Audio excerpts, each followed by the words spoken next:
Hi, I am Maricom. You're watching Expo India. आपका स्वागत है। आप देख रहे हैं सबसे बड़ा मुद्दा और हमारा आज का विषय पाकिस्तान को लेकर है कि जिस तरह से सीज फायर का उल्लंघन लगातार पाकिस्तान कर रहा है और उसके बाद भारतीय सेना का मुंहतोड़ जवाब।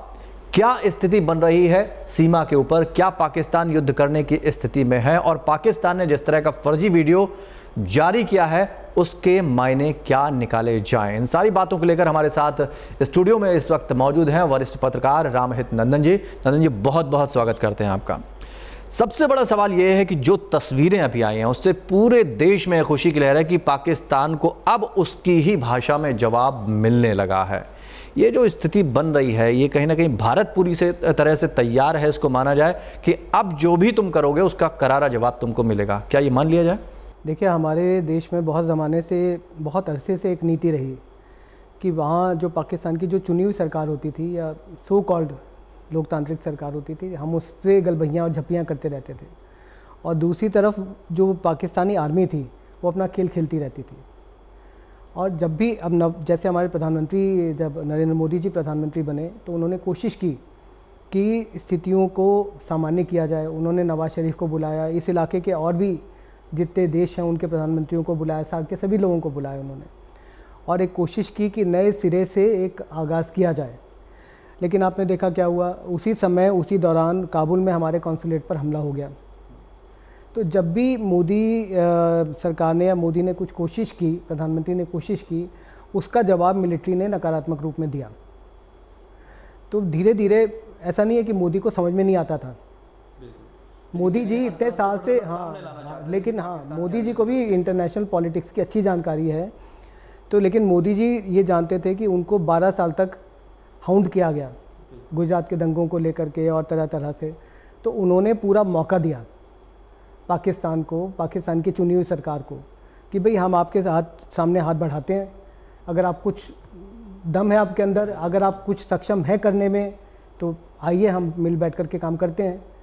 लेकिन बार बार वहाँ से संदेश आए कि वहाँ नवाज शरीफ की नहीं चलती, वहाँ सेना की चलती है। यानी एक सेना, एक पैरेलल सरकार वहाँ पर चला रही है, उसमें वहाँ की सरकार, लोकतंत्र तो एक और तरह से नहीं कहा। विदेश नीति और रक्षा के जितने मामले हैं वो सारे के सारे वो वहाँ की सेना के हाथ में है। अब आप देखिए, अभी कल वहाँ पे, कल परसों वहाँ एक टेलीविज़न चैनल में कुलभूषण जाधव का मामला चल रहा है। वहाँ पर आईएसआई के एक फॉर्मर ब्रिगेडियर साहब ने खुलेआम कहा कि हमने उसको चाबहार से ईरान से उठाया।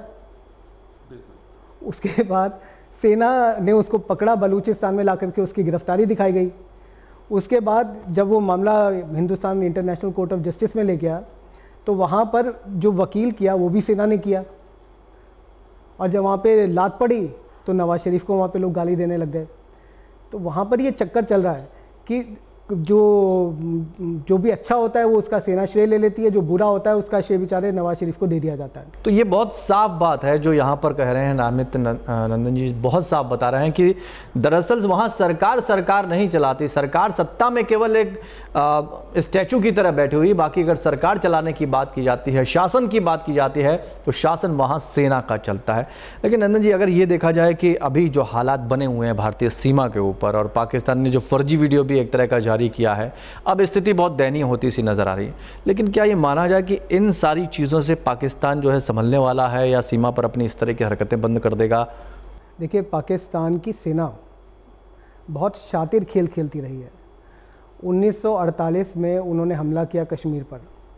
उन्होंने कहा जी ये तो कबायली आ गए थे, लेकिन बाद में साबित हुआ वो कबायली नहीं थे, वो कबायलियों के भेष में पाकिस्तानी सैनिक थे जो घुस गए थे आकर के कश्मीर में। वो हमेशा ऐसे ही होता है। कारगिल में जब मामला हुआ तो उन्होंने कहा ये तो कारगिल में हम लोग तो है ही नहीं, सैनिक है ही नहीं, ये तो वहाँ के कबायली जो लोकल लोग हैं वो घुस गए थे भारत की सीमा में। अब जो लोग भारत की सीमा में घुस गए, वो भारत की सीमा में घुस करके बेचारे जो इलाके चरवाहे हैं वो वहाँ के, वो बंकर बना सकते हैं क्या? नहीं बना सकते ना। सेना ने बाकायदा अपना वहाँ सारे बंकर्स में साजो सामान लगा रखे थे, फ्रिज, टेलीविज़न सब कुछ लगा रखा था, तो वहाँ सेना बैठी हुई थी आकर के। तो वो शातिराना खेल चलता क्या है कि भारत को परेशान तो करो, प्रॉक्सी वॉर करो, लेकिन सामने नहीं आओ। तो मोदी कश्मीर में इस पूरी स्थिति को देख रहे थे पिछले 3 साल से कि ये खेल चल रहा था कि वहाँ से आतंकवादी भेजे जाते थे, यहाँ पे हुर्रियत वाले बैठे हुए थे, वहाँ हमारे यहाँ पाकिस्तानी हाई कमीशन में उनका अब्दुल बासित बैठा हुआ था जो हाई कमिश्नर है, पूरा कोऑर्डिनेशन चल रहा था, दंगे भड़काए जाते थे, पत्थरबाज आते थे, सब कुछ होता था। तो भारत सरकार ने कहा क्या करें, हमारे सामने क्या विकल्प है। तो विकल्प ये हुआ, भारत सरकार नहीं चाहती थी कि प्रॉक्सी वॉर की जाए। तो भारत सरकार ने कहा पहली बार तो जब उड़ी हुई और हमारे जो सैन्य संस्थान हैं उनके ऊपर हमला किया गया, तो भारत सरकार ने सर्जिकल स्ट्राइक की। उसके बाद सर्जिकल स्ट्राइक के बाद हमने देखा कि पाकिस्तानी सेना, उन्होंने हमें धमकियाँ दी। उन्होंने कहा कि हमारे भी डीप असेट्स हैं कश्मीर के अंदर, यानी हुर्रियत वाले और भी बहुत सारे लोग बैठे हुए हैं, वो आपको नुकसान पहुंचाएंगे, हमारे आतंकवादी बैठे हुए हैं। और हमने देखा भी, बैंकों पे हमले हुए, स्कूलों को जलाया गया, बहुत सारे कांड हुए। फिर क्या किया जाए, फिर ये पॉलिसी अपनाई गई, एक तो सीमा को कॉर्डन ऑफ करो, और दूसरा हम जो कश्मीर के अंदर जो स्थिति है उस पर काबू पाएँ पूरी तरह से। तो वहाँ पे सेना को बड़ी तादाद में सैनिकों को उतार दिया गया, घर घर तलाशी ली जाने लग गई। तो पहले हमने अपनी सीमा को और अपने घर को मजबूत किया। उसके बाद जब उन्होंने कांड शुरू किया, जो हमारे 2 सैनिकों के सर काटे, तो पूरे देश में ये आवाज़ उठी कि इस तरह की स्थिति और इस तरह के कृत्य काम हमें मंजूर नहीं है। तो पूरा देश चाहता था कि कोई कुछ ना कुछ इसके बारे में किया जाए और ठोस रूप में किया जाए, ऐसा ना हो कि केवल सिर्फ कहें और दिखावा हो और फिर कार्रवाई रुक जाए, फिर वही स्थिति बने। जब सर काटे गए बीएसएफ के और आर्मी के जवान के 2 के, तो हमारे जो सैन्य प्रमुख है, सेना प्रमुख है, वो वहाँ गए। उन्होंने वहाँ पे बाकायदा कश्मीर की धरती से कहा कि हम बदला लेंगे, लेकिन जो स्थान होगा और समय होगा वो हमारे मुताबिक होगा। तो उसके बाद सेना ने कदम उठाया और वहाँ पर नौशेरा सेक्टर में, वहाँ पे हमने देखा उनके बंकर वगैरह सब उड़ाए गए, सब कुछ हुआ। उसके बाद उन्होंने एक फर्जी वीडियो जारी किया। फर्जी वीडियो मैं इसलिए कह रहा हूँ कि अगर कोई वीडियो, भाई अगर कोई किसी के ऊपर हमला करता है तो दिखाई देता है ना कि भाई बम गया और वहाँ जाकर के फटा। वहाँ तो जो उन्होंने दिखा रहे हैं उसमें तो वो जितने बंकर हैं वो अपने आप ही फटते जा रहे हैं। यानी अब पाकिस्तानी सेना इतनी चौड़ी हो गई कि वो हिंदुस्तान की सीमा में घुसी, उसने सारे बंकरों में आईईडी लगाई, उसके बाद सारे आईईडी वापस आ गई, फिर आईईडी ब्लास्ट हुए और उसके बाद उन्होंने सारे, मतलब वो खुद ही अपनी कमजोरी कहने के साबित कर रहे हैं कि ऐसा भी हो सकता है। और देखिए ये काम नहीं किया उन्होंने एक और काम किया। उन्होंने किया कि उन्होंने एक फर्जी, ISPR ने परसों एक फर्जी खबर फैलाई। उन्होंने कहा जी भारतीय सेना ने यूनाइटेड नेशंस के जो प्रतिनिधि थे पाकिस्तान में, कश्मीर में, उनके ऊपर हमला किया। यानी भारत को यूनाइटेड नेशंस में घसीटने की कोशिश करी अप्रत्यक्ष रूप से, और मतलब भारत को एक पार्टी बनाने की कोशिश करी कि भाई आपने ये तो मानवाधिकारों के लिए काम करने आए हैं, आपने इनको मारना पीटना शुरू कर दिया। तो हमारे एक चैनल है, उसके रिपोर्टर बड़े समझदार थे। उन्होंने क्या किया, उन्होंने तुरंत यूनाइटेड नेशंस के जो जनरल सेक्रेटरी हैं उनके प्रेस एडवाइज़र को मेल भेजा। उन्होंने कहा पाकिस्तान में ISPR ने, वहाँ के जो मिलिट्री के जो पब्लिक रिलेशंस की ब्रांच है, उसने एक ऐसी प्रेस रिलीज भेजी है कि आपके 2 लोगों पे भारतीय सेना ने हमला किया, तो आप बताइए आपका क्या कहना है।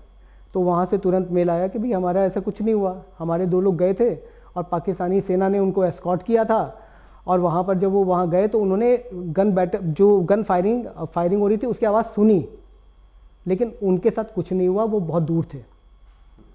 तो बड़ा मज़ा आया कल देखने में, रिपब्लिक में पूरे पाकिस्तानी आर्मी के लोग बैठे हुए थे, सब कुछ बैठे हुए थे, उनके सामने वो पढ़ी गई और उनके झूठ का पर्दाफाश किया गया। अच्छा, ये जो संदेश दिया गया है पाकिस्तान को बंकर्स उड़ाने को लेकर जो दिया गया है, ये एक सख्त संदेश भी कहा जाए, लेकिन इसका संदेश पाकिस्तान तक क्या पहुंचा होगा?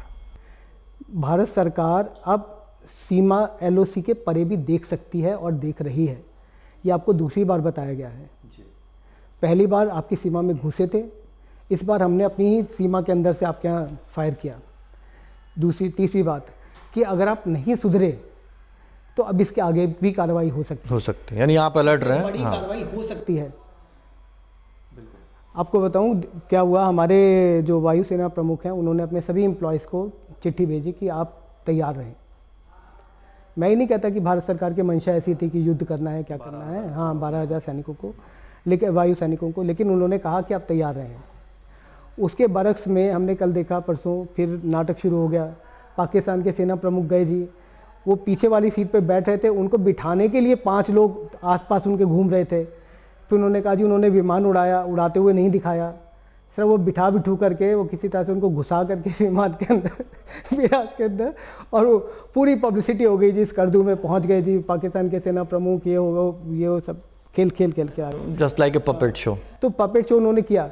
तो पाकिस्तानी सेना क्या करती है, वो लोग अभी तक क्या कर रहे हैं कि शातिराना खेल खेलो और प्रोपोगंडा करो। बिल्कुल। तो अब अच्छी क्या बात क्या हो गई है कि पहले ये सब बातें छुप जाती थी, अब भारत मतलब स्थिति ये है कि जैसे कि खेतों में चिड़िया या पंछियों को उड़ाने के लिए एक डमी खड़ा कर दिया जाता है, पाकिस्तान ने यहाँ पर कुछ ऐसे ही काम किया, पाकिस्तान ऐसे कि एक शो ऑफ किया कि यहाँ पर कि ऐसी ऐसी चीज़ें हमने भी ये तैयारी करी। देखिए पहले क्या होता था कि पहले उनका मकसद क्या था ये सब हरकतें करने के पीछे, उनके मकसद ये थे नंबर 1 कि वो अपने देश की जनता को ही बताना चाहते थे कि अगर भारत कुछ कर रहा है तो हम भी तैयार हैं, है ना। दूसरा मकसद ये था कि भारत को ये बताना कि देखो ज़रूरत मत करना हमारे खिलाफ कुछ करने की, हमारी तैयारी है। बिल्कुल। लेकिन क्या लगता है कि जो सीमा की स्थिति है, जो सीमा पर स्थिति बनी हुई है और भारत पाकिस्तान के बीच के जो रिश्ते बने हुए हैं इस समय काफ़ी तल्खी उनमें चल रही है, क्या आने वाली स्थिति में ये कहा जा सकता है आने वाले वक्त में कि पाकिस्तान सीधे हमले की स्थिति में आ सकता है, या सीधा हमला पाकिस्तान भारत पर कर सकता है? ऐसी स्थिति है पाकिस्तान की? देखिए पाकिस्तान सीधा हमला नहीं करेगा। अगर पाकिस्तान को सीधा हमला करना होता, पाकिस्तान अभी तक 4 बार लड़ाई हमसे लड़ चुका है और हार चुका है। उसके बाद पाकिस्तान ने प्रॉक्सी वॉर का ज़रिया अपनाया है, कभी खालिस्तान में घुसते हैं, कभी वो नक्सलियों के साथ संपर्क करते हैं, कभी उनके जो हमारे यहाँ मीडिया में लोग बैठे हुए हैं वो एक प्रॉक्सी वॉर करने लगते हैं लोगों के ख़िलाफ़, कभी वो कश्मीर में घुसे हुए हैं 1987 के बाद वो कश्मीर में घुसे आकर के, तो वो प्रॉक्सी वॉर चला रहे हैं। अब भारत सरकार को कई मोर्चों पे निपटना है। ये जितने भी उनके पिट्ठू बैठे हैं हिंदुस्तान के अंदर, जो लोकतंत्र के नाम पे, हमारे देश के लोकतंत्र के नाम पर और डेमोक्रेसी के नाम पर, फ्री प्रेस के नाम पर हमारे देश को, हमारे देश के लोगों को, लोकतंत्र को, हमारे देश को सबको अब्यूज़ कर रहे हैं, इनको भी आइडेंटिफाई करना पड़ेगा। हमें दोनों मोर्चों पे काम करना पड़ेगा। हमें ये जो पाकिस्तानी दलाल हैं भारत के अंदर और पाकिस्तानी जो दुश्मन हैं सीमा के परे, दोनों से हमें निपटना पड़ेगा, लेकिन स्ट्रैटेजीज देखनी पड़ेगी। तो अगर देखा जाए तो अंतर्राष्ट्रीय स्तर पर पाकिस्तान का पर्दाफाश हो चुका है और कई मामलों में किरकिरी हो चुकी है, ज़्यादा मामले में ही किरकिरी हो चुकी है। अब पाकिस्तान के पास क्या बचता है, क्योंकि वो पूरी तरह से अंतर्राष्ट्रीय स्तर पर सबके सामने आ चुका है। क्या भारत के सामने ऐसी स्थिति है कि भविष्य में वो उसे पाकिस्तानी या आतंकी देश घोषित कर सके, या करेगा भारत ऐसा? मैं आपको बताता हूँ, किरकिरी को लेकर बड़ी अच्छी 3-4 बातें हुई पिछले दिनों, मैं आपकी उस बात पे आऊँगा। 3 चीज़ें हुई। एक तो कुलभूषण जाधव वाला मामला हुआ, पाकिस्तानी चैनलों में खूब फजीयत हुई अच्छी तरह से। अब किसी की हिम्मत तो नहीं थी थल सेना प्रमुख को गाली देने की, बाजवा को गाली देने की, तो बेचारा जो गुस्से का शिकार था वो नवाज शरीफ था और सरताज अजीज़ जो उनका फॉरेन प्रधानमंत्री का एडवाइज़र है फॉरेन अफेयर्स का, उसको खूब गालियाँ दी गई, जितना दे सकते थे उन्होंने दे ली। फिर दूसरा मामला हुआ सऊदी अरब का। सऊदी अरब में मुस्लिम देशों का एक सम्मेलन हुआ, उसमें अमेरिकी राष्ट्रपति डोनाल्ड ट्रंप भी आए। जब पाकिस्तान के प्रधानमंत्री वहाँ जा रहे थे तो उनको 2.5 घंटे प्लेन में बहुत प्रैक्टिस कराई गई भाषण देने की, और ये हुआ कि जी पूरा इस्लामी उम्मा का जो बिरादरी है उसका जो सर्वा हैं वो नवाज शरीफ ही बनकर उभरेंगे। पीटीवी को कहा गया तैयार रहना, लाइव भाषण आएगा, सब कुछ होगा। नवाज शरीफ वहाँ पहुँचे, उनसे हाथ भी नहीं मिलाया लोगों ने ठीक से, उनको भाषण का मौका भी नहीं दिया। सारे पाकिस्तानी चैनल जो होते थू थू थू करते रहे। नवाज शरीफ की फिर बद पिटी उसके बाद। फिर तीसरा किस्सा हुआ WHO का। WHO में पाकिस्तान ने बड़ी कोशिश की कि WHO का जो प्रमुख है वो उनका बंदा बने, तो बड़ी कोशिश करी। करीब 183 देश हैं जो वोटिंग करते हैं, तो काफ़ी लॉबिंग की गई पाकिस्तान की तरफ से, सांस्कृतिक कार्यक्रम वगैरह भी किए गए, मैंने ऐसा सुना न्यूयॉर्क में। तो जब वोटिंग हुई तो इथोपिया का बंदा बन गया WHO का प्रमुख, इनको सिर्फ 38 वोट मिले, तो फिर बड़ी थू हुई। तो मैं एक देख रहा था, वो रऊफ़ कलासरा करके एक पाकिस्तानी पत्रकार हैं, वो कह रहे हैं हमें हर जगह चपेड़ी लग रही है। बिल्कुल, स्थिति इतनी दयनीय कर दी पाकिस्तान की जी, कि मतलब हम कहते हैं कि हम न्यूक्लियर पावर हैं, हम ये हैं वो हैं, हम इस्लामी उम्मत के सर्वा हैं, फलाने हैं ढिमकाने हैं, लेकिन हम जहाँ जाते हैं हमें चपेड़ मार देते हैं लोग, हमारी कोई पूछने वाला नहीं है। तो हालत अभी ये हो गई है। पाकिस्तान को अगर भारत के खिलाफ कोई कदम उठाना है, अगर पाकिस्तान जुर्रत करता है तो पाकिस्तान को पहले अपनी हैसियत समझनी पड़ेगी। बिल्कुल, तो सबसे बड़ा सवाल यही है पाकिस्तान के सामने। और ख़ुद यहाँ तक कि प्रधानमंत्री नरेंद्र मोदी ने पाकिस्तान की जनता से ये कह दिया था कि आप अपने प्रधानमंत्री से पूछें कि वो चाहते क्या है, विकास चाहते हैं या इस तरह से देश की बर्बादी चाहते हैं या आतंकवाद की पौध तैयार करना चाहते हैं। तो पाकिस्तान की जनता भी एक तरह से देखा जाए तो खुद नवाज शरीफ के फेवर में नज़र नहीं आती है, या उनकी सरकार के फेवर में नज़र नहीं आती है। वो भी आतंकवाद से मुक्ति चाहते हैं। नवाज शरीफ की दिक्कत क्या हो गई है, नवाज शरीफ ने बहुत समझौते किए। नवाज शरीफ चुनकर आए थे इस मुद्दे पर कि हम भारत के साथ अच्छे संबंध बनाएंगे, लेकिन नवाज शरीफ धीरे धीरे, जैसे सेना को ये गवारा नहीं था कि वो स्ट्रांग रहें, तो पहले उनके खिलाफ इमरान खान को खड़ा किया गया और वहाँ काफ़ी धरना प्रदर्शन हुए, सब कुछ हुए, ऐसा हुआ, वो घेराबंदी की गई नवाज शरीफ की सरकार की। खैर ले दे के समझौते हुए और उसके बाद ले दे में ये हुआ कि जो समझौतों के तहत नवाज शरीफ के पर कुतरे गए। उसके बाद अब ये पनामा गेट वहाँ पे चल रहा है आजकल, कि उसमें ये आ रहा है कि जो पनामा गेट में जो रेवल्यूशंस आए हैं उसमें कहा जा रहा है कि नवाज शरीफ और उसके परिवार के लोग जो हैं वो फंसे हुए हैं। उन्होंने विदेशों में बहुत सारी दौलत इकट्ठी की हुई है, बहुत सारे अपने प्रॉपर्टीज़ बनाई हुई हैं, उसके बेटे फंसे हुए हैं। और इसमें देखिए बात क्या है कि सुप्रीम कोर्ट ने एक जॉइंट इन्वेस्टिगेशन टीम बना दी है और उस इन्वेस्टिगेशन टीम का एक सदस्य आईएसआई का बंदा भी है, उसमें आईएसआई को शामिल कर लिया। लेकिन अब क्या स्थिति लगती है, आने वाले वक्त में क्या स्थिति होगी? सीमा पर इसी तरह से संघर्ष जारी रहेगा या ये संघर्ष थमेगा? पाकिस्तान की स्थिति क्या होगी और भारत की स्थिति क्या होगी? देखिए, भारत ने अब तय कर लिया है कि हम इन हरकतों को सहन नहीं करेंगे और भारत ने बिल्कुल साफ साफ अपने कृत्यों से, अपने वचनों से, पूरे इंटरनेशनली, डिप्लोमेटिकली, मिलिटरीली, फाइनेंशियली सब कुछ बता दिया बिल्कुल साफ साफ पाकिस्तान को। अब पाकिस्तान को खुद तय करना है कि पाकिस्तान का आगे मुस्तकबिल क्या होगा और पाकिस्तान चाहता क्या है। और पाकिस्तान को, आपको बताऊं, अगर पाकिस्तान को सुधरना है तो पाकिस्तान की मिलिट्री को अपना रवैया सुधारना होगा। पाकिस्तान की मिलिट्री एक पैराडाइम लेके चल रही है कि भारत हमारा देश है और हम इनके खिलाफ हज़ारों साल तक लड़ते रहेंगे। अब हमारे खिलाफ लड़ने के चक्कर में उन्होंने अपने देश की वाट लगा दी है। पूरा पाकिस्तान को शायद कहीं ना कहीं ये भी लग रहा होगा कि चाइना तो उसके पीछे खड़ा ही हुआ है। नहीं, चाइना कुछ कर नहीं सकता ना। अगर आप पाकिस्तानी चैनल्स देखो तो वहाँ पाकिस्तानी चैनल्स कह रहे हैं कि चीन हमें अपना उपनिवेश बनाना चाहता है।